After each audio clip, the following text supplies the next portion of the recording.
तो फ्रेंड, पिछले लेक्चर के अंदर हम लोगों ने देखा है, क्या हमने देखा है? हमने देखा है कि बेसिक ऑफ फ्रैक्शंस क्या होते हैं, यानी फ्रैक्शन क्या होते हैं, कितने टाइप के होते हैं। आज हम लोग सेकंड टॉपिक डिस्कस करने वाले हैं, इक्विवेलेंट फ्रैक्शंस एंड कंपैरिजन, ठीक है। और ये काफी इंटरेस्टिंग यूनिट है, जिसके अंदर हम लोग पूरे कंसेप्ट को क्लियर करेंगे, फ्रैक्शन के, डेसिमल के, परसेंटेज के। तो जो भी स्टूडेंट है जिन्होंने अभी तक प्लेलिस्ट को एक्सेस नहीं किया है, तो जल्द जल्द प्लेलिस्ट को एक्सेस करिएगा। प्लेलिस्ट का लिंक आपको नीचे डिस्क्रिप्शन बॉक्स में मिल जाएगा, आप वहां से उसे चेकआउट कर सकते हैं, ठीक है। तो आइए स्टार्ट करते हैं। तो यहाँ पे सबसे पहला आपका है इक्विवेलेंट फ्रैक्शन। कहने का मतलब क्या है कि वैसे फ्रैक्शन जो दिखते अलग अलग हैं, लेकिन उनका वैल्यू क्या होता है, सेम होता है। वही पॉइंट आपके सामने यहाँ पे दिख रहा होगा। कह रहा है कि fraction that look different but have the same value. Clear?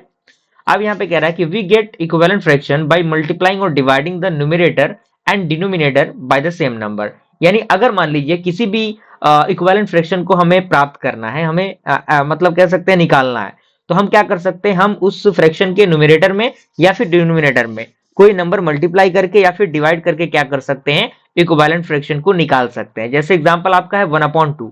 तो 1/2 है equal to 2/4 equal to 3/6 is equal to 4/8। ये चारों जो आपके फ्रैक्शन दिख रहे हैं, इनका वैल्यू क्या है, सेम है। क्यों?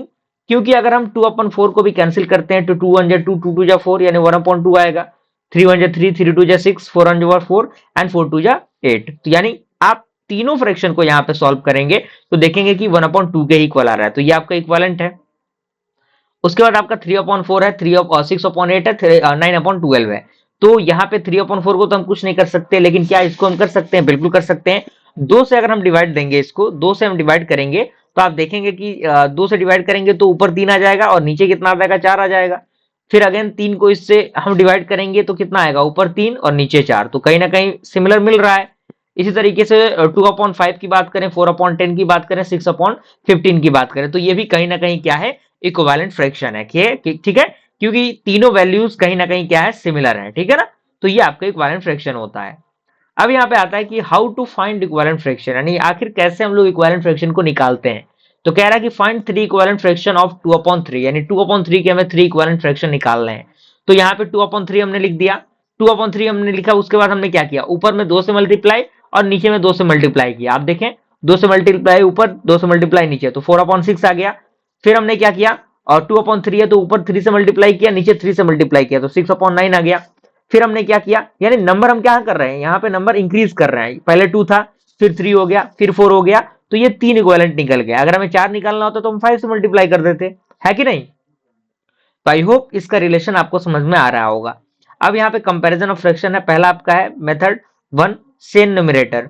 यानी अगर न्यूमरेटर आपका, सॉरी, डिनोमिनेटर अगर आपका सेम रहता है, यानी कह रहा है कि if denominator are same compare number. यदि आपका डिनोमिनेटर सेम है तो हम क्या करेंगे, कंपेयर करेंगे नंबर से।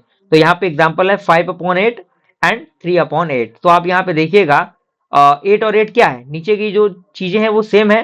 तो हम किससे कंपेयर करेंगे, ऊपर के पार्ट से। तो हम देखेंगे कि 5 और 3 में बड़ा कौन है। तो 5 ऑब्वियस सी बात है बड़ा है। तो यहाँ पे 5 अपॉन, यानी 5/8 क्या होगा, बड़ा होगा, और 3/8 क्या होगा, छोटा होगा। यहीं पे आपको ध्यान देना है।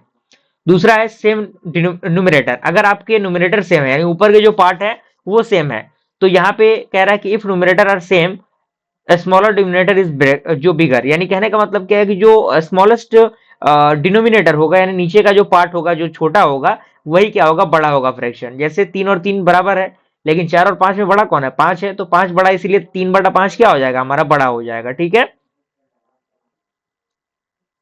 ठीक है ना। स्मॉल डिनोमिनेटर, सॉरी, 4 यहाँ पे क्या है, छोटा है, 5 बड़ा है। तो यहाँ पे 4 छोटा है, 5 बड़ा है, इसीलिए 3/4 क्या हो जाएगा, बड़ा हो जाएगा, और 3/5 क्या हो जाएगा, छोटा हो जाएगा। ठीक है।